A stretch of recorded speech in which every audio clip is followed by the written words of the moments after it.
gracias, buenos días, bienvenidas a la primera charla que corresponde al primer ciclo de Diario de Artista, con la artista guayaquileña María Lorena Cunha. Bienvenida. Gracias, un gusto. Bueno, quería comentarles que esta es la primera vez que la verdad es que se me convirtió en un reto presentarlo, prepararlo, porque no es un formato al que estoy acostumbrada a hacer en presentaciones. Por lo general son un poco más formales, en donde yo estoy con un gran proyector, donde estoy pasando las imágenes y estoy hablando de la trayectoria que he tenido como artista, como licenciada en artes visuales. Artes visuales es una carrera en donde no solo abarca las artes plásticas, sino también las artes digitales, performáticas, son un montón de ramas que tiene ahora el arte en donde uno se aplica o trabaja en ellas. En este caso, yo lo que hice fue también juntar mi marca. Yo saqué una marca que se llama Malorena, que es la que ustedes pueden ver acá, que es como mi forma de expresarme sin pensar tanto. Porque en el arte contemporáneo, que es la rama que yo trabajo, es mucho de investigación, es bastante formal, tanto en la parte de la temática como en la parte aplicada de las obras, en la parte de exposición de las obras y todo lo que tenga que ver con ella. Y en esta arte alternativa que estoy trabajando con mi marca es mucho más, me gusta trabajar cosas donde puedo mandar mensajes a los niños, a las mamás, porque también soy profesora de niños. Entonces es como un camino que es mucho más suave para mí y que también es mucho más lucrativo porque puedo vender cosas más, es mucho más fácil de vender porque es mercadería. Entonces esa es la primera vez que junto estas dos Malorena. Como también les decía que el formato es diferente, lo que hice fue también imprimir la presentación porque yo quiero que ustedes estén muy cerca de lo que yo voy a hablar. Entonces ustedes pueden ir hojeando y me pueden preguntar. A mí me gusta que me pregunten las cosas, así que me pueden interrumpir también cuando quieran. Entonces yo voy a empezar leyéndoles también, se pueden ir pasando y les voy a leer un pequeño resumen de lo que yo hago. Entonces, mi propuesta nace del deseo de tener el tiempo en los detalles y la voluntad de sostener con delicadeza lo que otros descartan. A través del proceso de investigación sensible, busco conocer y reconocer los múltiples cambios que atraviesan nuestro entorno. Exploro los cruces entre el arte, la memoria y el patrimonio. Estas búsquedas se traducen en obras que recurren a elementos cotidianos, resignificados mediante el uso irónico o afectivo de la representación. Cada obra construye un puente entre lo material y lo simbólico para convertirse en portadores de historia. Busco que el espectador no solo vea una pieza, sino que acceda a una memoria por reconstruir.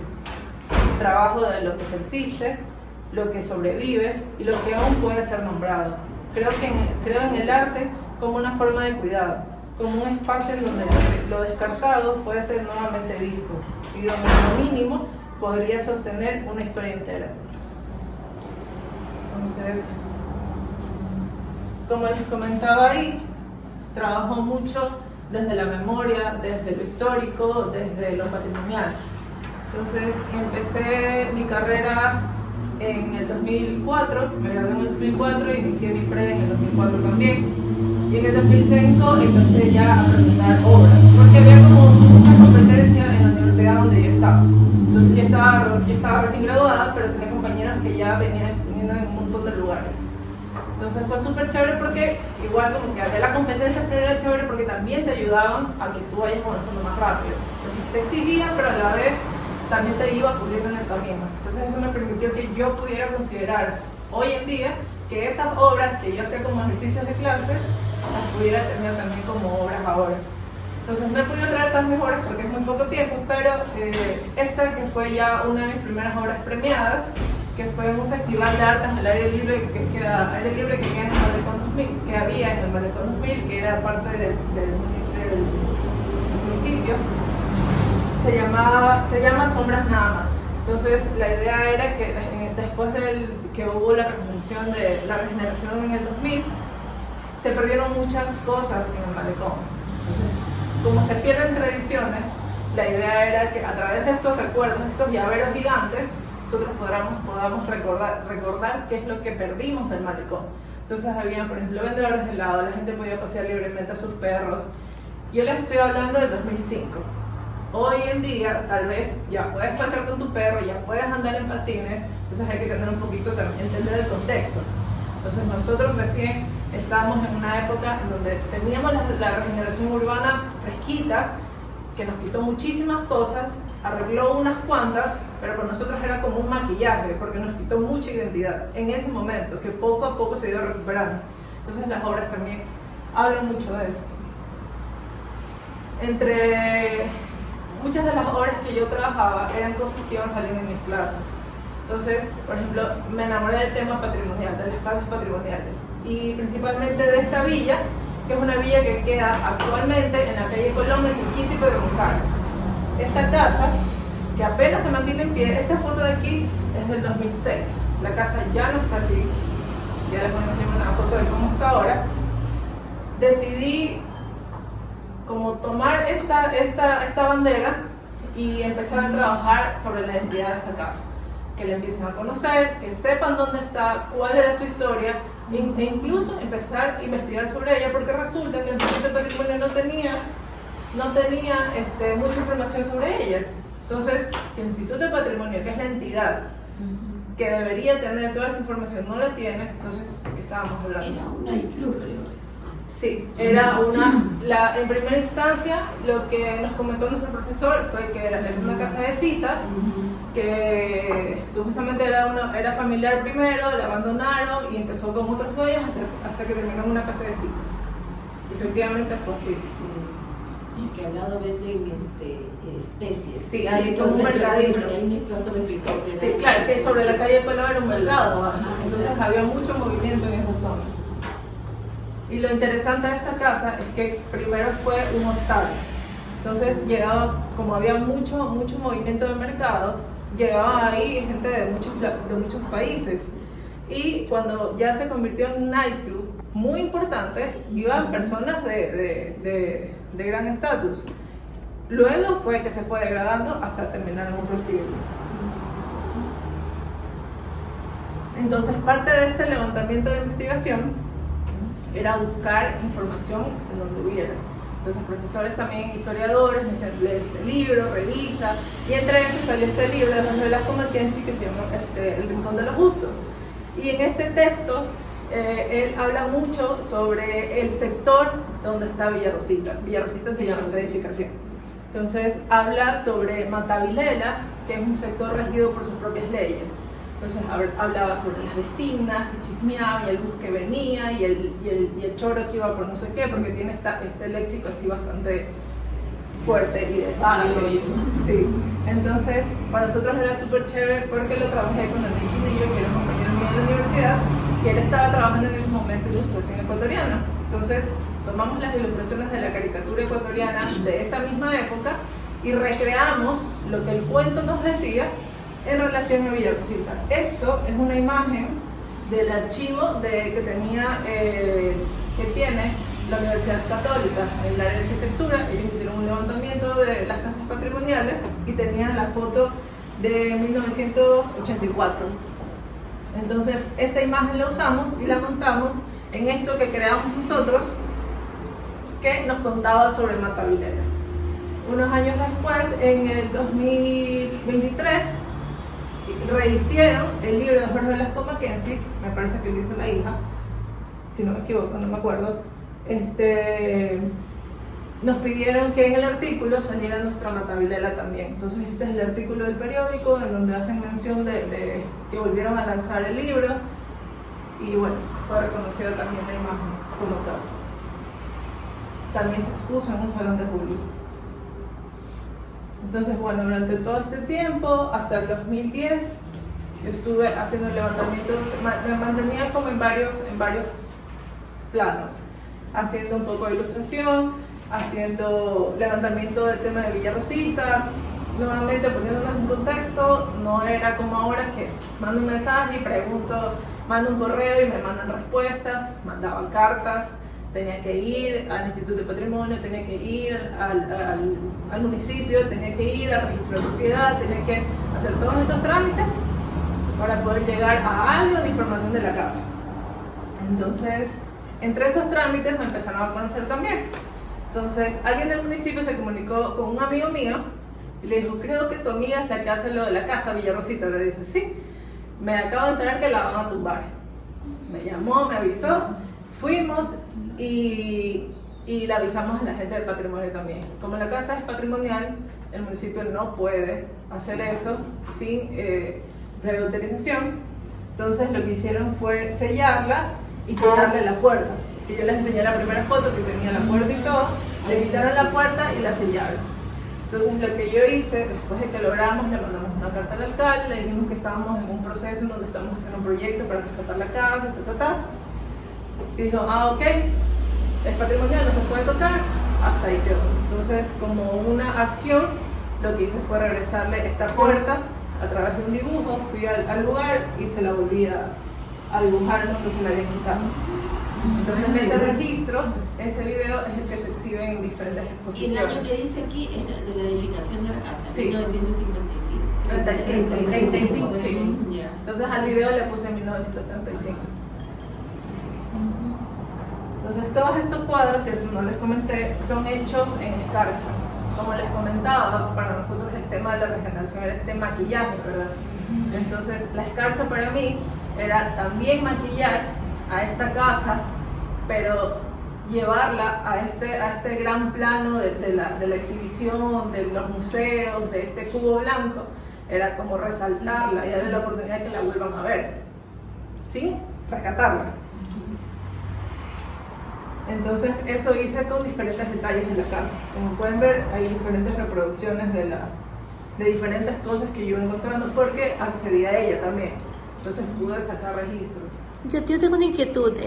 Sé que en el parque histórico han hecho un levantamiento en el área de arquitectura, remueven algunas cosas de su zona original y las llevan allá. ¿No han compensado hacer eso con Villarrosita? Hay que justificar muchísimo eso y el recurso es enorme, que se supone que no lo tienen. Ah, ok. Sí, entonces eso también... O sea, hay un es el criterio tema. de selección para saber Sí. cuáles van hasta allá. Sí, y de Ok. hecho esas casas estuvieron guardadas un tiempo en bodega antes de ser trasladadas para allá. Sí. Entonces, y es como... Yo hago una réplica, porque ya no es la... No, sí, algunas, la mayoría Sí, de las son piezas originales. reales, sí, originales, sí. Sí, las Sí. desmontan. Se Sí, las las llevan. desmontan pieza por pieza y luego las van a desmontar las montan en otro lugar, sí. Pero es como que ya saltaron el tema patrimonial. Un Ah, poco ok. así. Antes está a cargo del museo. Claro, pero es bastante ilógico, ya vamos a volver a tocar ese tema, porque no está en Guayaquil, ya no está en Guayaquil ni siquiera en el centro de la ciudad. Bueno, entonces como les comentaba, también el tema de la caricatura lo empecé a trabajar y con Daniel hicimos nuestra tesis de tecnología sobre las caricaturas. Lo que hicimos fue, me gusta mucho también estar muy cerca de las personas y en la calle, porque para mí el tema del uso del espacio público es usar el espacio público. Entonces íbamos con estas caricaturas a la calle, a los buses, la gente se tomaba fotos, pero la idea era reconstruir pequeños fragmentos de canciones de migrantes que venían a Guayaquil, hacían sus canciones y de esos fragmentos nosotros hacíamos las fotografías. Entonces en la exposición lo que teníamos eran estas fotos y se escuchaban las canciones de estas personas. Por ejemplo, había uno que se llamaba La Bahía, otro grupo que se llamaba El Colectivo de las 7 y así. Y en este transcurso nacieron mis hijas. Entonces también hubo una pausa en mi producción artística. No en el arte como tal, sino en mi producción en las artes visuales. En las artes contemporáneas. Lo que hice fue empezar a dar clases, porque yo seguí trabajando, daba clases en un jardín, entonces me mantuve en eso. Después ya saqué mi marca, como les estaba comentando, y daba clases en mi casa también. Entonces di clases también en colegio, en secundaria. Y poco a poco empecé a desarrollar también, hacía colaboraciones con otros lugares. Yo tengo una pregunta. ¿Cómo sentiste dentro de tu proceso artístico, dentro de la línea temporal, el nacimiento de los hijos en función del aporte que pudo haber sido creativo o detonante? ¿Cómo sentiste esa etapa? En ese momento no lo sentí como un aporte. O sea, yo dije, es mi momento como mamá y ya, los mantuve mucho tiempo separados. Pero como era profesora, por eso te digo, es la primera vez que como que junto a estas dos, María Lorena, porque, no sé, es como en arte contemporáneo nunca pensé en ese momento como la manera de fusionar esas dos cosas. Lo que yo estaba haciendo en ese momento no sentía ni veía la forma de cómo hacerlo, sino que simplemente lo dejé a un lado y disfruté mi época de mamá, muchísimo. Okay.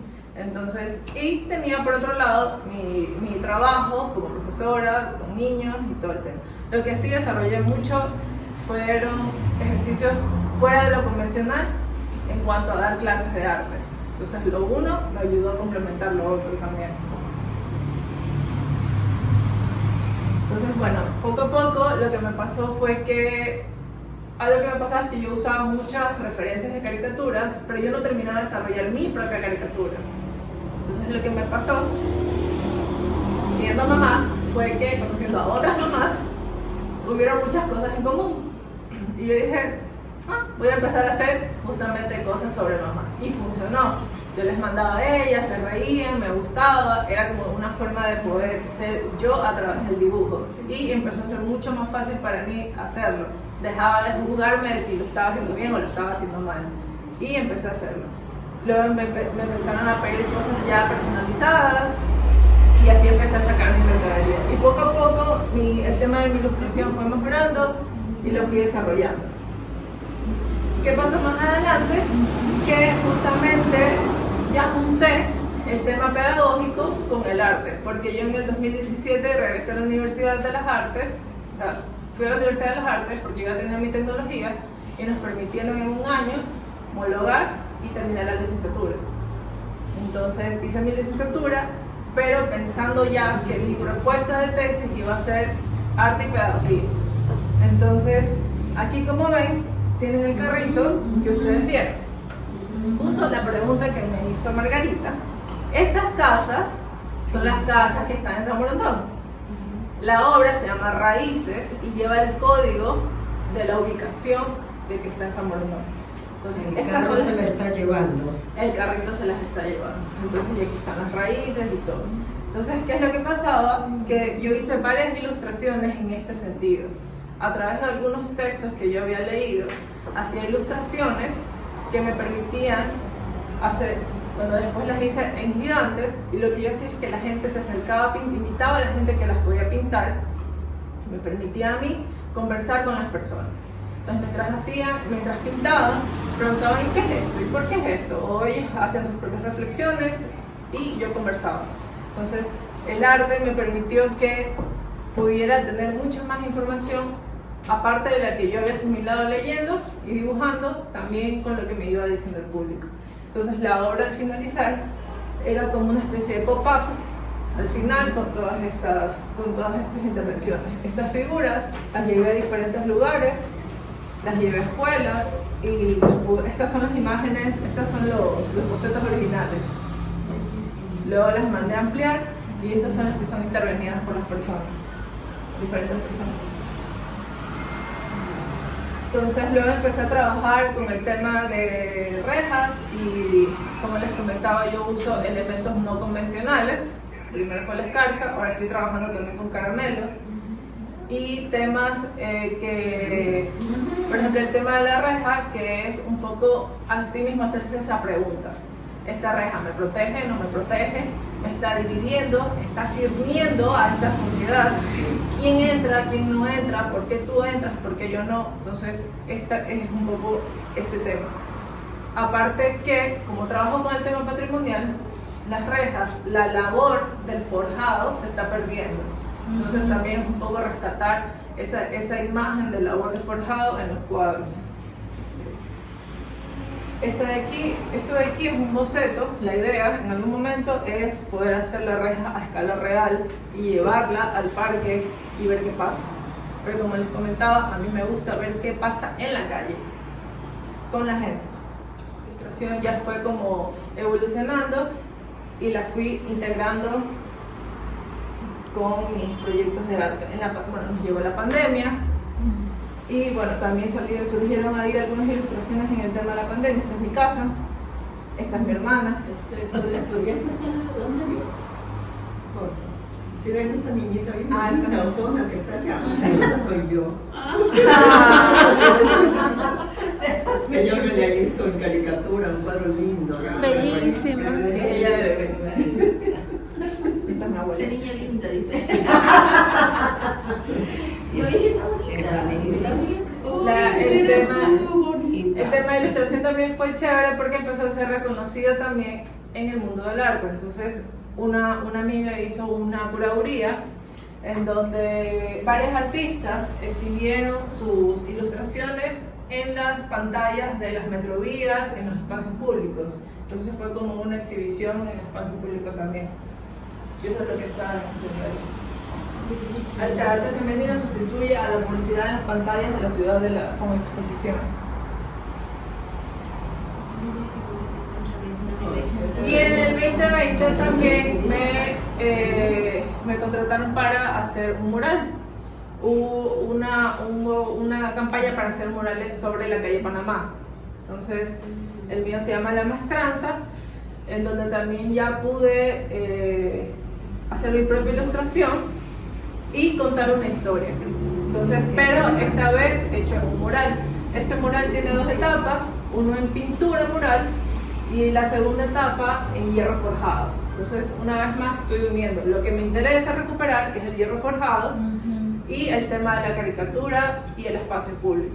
Entonces, pero esto que les estoy contando también me pasa recién ahora, que yo sentía que mis obras iban como por lados diferentes. Con el tiempo me he dado cuenta que lo que yo buscaba siempre ha sido lo mismo, pero en diferentes expresiones.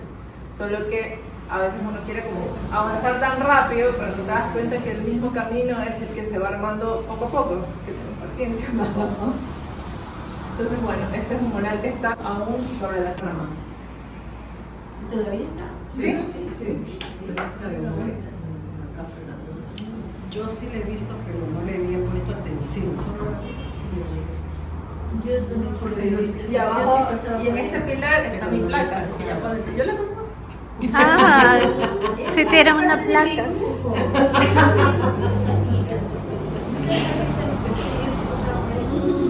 Entonces, durante finales del 2021, ya me di cuenta que Villa Rosita iba a cumplir 15 años. Entonces hice la quinceañera de Villa Rosita. La primera obra que hice, un año después de que se exhibió en el Salón de Julio, el Museo Municipal la adquirió. Entonces es parte de la reserva del Museo Municipal. 15 años después la pedí, que me la prestaron para poderla exhibir en Manzana 14, que queda en Octubre y Panamá, el edificio Manzana 14, que es de la UARTES. Y realicé un cuadro más. El primer cuadro mide 3 por 2,50. El segundo que hice también mide 3 por 2,50. La idea era que se pudieran exhibir las dos obras juntas y se pueda ver el antes y el después, 15 años después de cómo sigue esta historia. Entonces, era la primera vez que yo podía exhibir toda esta historia que yo había recopilado en un solo lugar. Entonces, esta infografía que ustedes ven es todos estos trámites que yo les estuve contando, que estuve haciendo, los papeles, las cartas, todo lo que hice, los exhibí en esta pared. Entonces la gente podía ir, ver y leer toda esta historia. Y lo que me pasó fue que esto de aquí salió en una entrevista en El Universo y la familia se enteró de mi proyecto, la familia de la casa. 15 años después recién esta familia me contacta. Se pone en contacto conmigo y me dice, yo también quiero contar mi historia. Entonces la nieta de los señores propietarios de la casa es quien me cuenta, es verdad que la casa fue de mis abuelos. Ellos tuvieron a sus hijos, uno de ellos falleció, entonces por pena ellos no quisieron seguir viviendo ahí, se la dieron a un tío, primo, ellos estuvieron alquilando hasta que llegó a lo que llegó. Ahí fue un hostal, fue bodega, nightclub y después se convirtió en burdel. Entonces, cuando se convierte en burdel, la casa arriba decía Villa Lucrecia. Cuando se convierte en burdel, la señora Lucrecia dice, no puede seguir mi nombre ahí. Mandan a sellar eso. Cuando yo conocí la casa decía Villa y estaba como, se veía algo extraño y como un bulto que no parecía parte del modelo del diseño de la casa. Entonces recién ahí nos enteramos por qué había sido. Entonces, ¿por qué le decían Villa Rosita? Porque en esa época los letreros iban hacia afuera de la casa. Y lo que nos contó un profesor historiador es que lo que hacían es que para que los niños no vean esos letreros en el día, los tapaban. Y en la noche los destapaban para que la gente Incluso pudiera ver. dicen que a las señoras damiselas las exhibían. Se asomaban, les ponían en la ventana, vestidas así de... Hasta el 2006 que yo fui, ellas aún se paraban ahí afuera, aún se mantenían paradas ahí afuera. Anunciando que era un nightclub.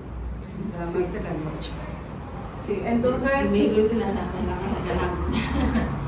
Entonces, bueno, me hizo llevar algunas fotos. Entonces lo que yo pude hacer fue que al final de esta infografía, que era una pared larga con una curva, justo yo tenía un espacio y rellené ese espacio con lo que ella me había dado. Y también obtuve más información, me contacté nuevamente con el Instituto de Patrimonio porque había perdido muchísimos archivos. Yo antes solo andaba con mi pendrive, perdí un montón de pendrive, perdí un montón de información. Me enteré que la casa la quieren sacar del estado de patrimonio porque ya tenía hasta comprador. Entonces, realmente para mí, en ese momento fue como la primera vez que también pensé en el otro. O sea, no solo en que hay la casa patrimonial que hay que rescatar, sino también en la necesidad del otro. O sea, hasta qué punto peleamos por algo que ni hacen ni dejan hacer. Esta carta, tapándole los datos importantes, la exhibí también en la exposición y la gente podía leerla y todo. Se la mandaban a Rafael Correa. Entonces, se la mandaron a Patrimonio, le dijeron que no, que la carta patrimonial no se podía, en conclusión, no les permitieron. Y la casa sigue ahí. Entonces, bueno, estos fueron los 15. Y como les comentaba, el tema de la ilustración, también aproveché para, aquí está pueden ver la ilustración. Le hice una ilustración a la casa para esa exposición, en donde también expreso un poquito esto de querer salirse de ese lugar, de querer salvarse, de estar aplastada en ese espacio y escondida. Entonces, eso, entre otras cosas que pasó en el 2019, me invitaron también a hacer un libro, me pasaron la historia, así que la fui separando en fragmentos y me iba al curso de mi hijo y estaba dibujando. Me iba al no sé dónde, estaba dibujando, en diferentes formatos dependiendo del lugar donde estaba. Entonces eso les traje también para que pudieran ver, porque tengo los originales y el libro se llama Silvia y el cuento es sobre una chambera que Romina Muñoz, la actual viceministra, que fue compañera mía de la universidad, la conoció a Silvia cuando ella vivía en Guayaquil y la veía desde su departamento, a la vereda del frente, todos los días, como ella recopilaba cartones y bueno, todo lo que hacen los chamberos. La diferencia es que ella veía cómo Silvia ordenaba de tal forma que a ella le parecía fantástico, porque decía, parecía que hacía edificios, parecía que hacía esculturas, porque lo ordenaba tan bien que a ella le encantaba verla hacer. Después hicieron amigas, la quitó a comer y todo. Entonces, después de un tiempo quiso hacerle un cuento y me pidió que lo dibujara. Así que fui a ese lugar, tomé fotos y hice mi registro, lo que me gusta hacer, ir allá, tomar fotos, mi registro, saber más de la historia y aquí está. Se los comparto y eso es lo que les puedo compartir en el proceso. ¿Tienen alguna inquietud? ¿Tienen alguna inquietud, alguna duda?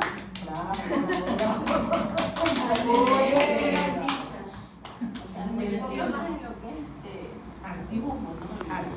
Plasmar alguna historia Sí, porque la idea es que la información, el conocimiento como cernirlo y llevarlo a estas imágenes o dibujos o cosas que también, porque es como la excusa para conversar sobre eso, como buscar esa conexión con nosotros para poder conversar. Aparte de que te gusta el rescate también, porque veo que estás como que trayendo cosas que ya no son muy comunes, ¿no? En la actualidad ya no se ve. Ya no son como. Y quieres como que todos podamos vivir esa experiencia. Chéverísimo, a mí me encanta. Lindísimo. Felicitaciones. La verdad es Felicitaciones. María Lorena, te agradecemos muchísimo que compartas con nosotros todo tu proceso. Espero que sea esto una gran oportunidad para disfrutar su trabajo. Pueden ahora acercarse, mirar su trabajo original. También María Lorena nos ha traído como exhibición y venta alguna de sus obras que tiene pequeñitas. Entonces pueden disfrutar y ahora ya cerramos este espacio. Muchas gracias. Gracias. Muy buenas actividades. Bellísimo. Sí.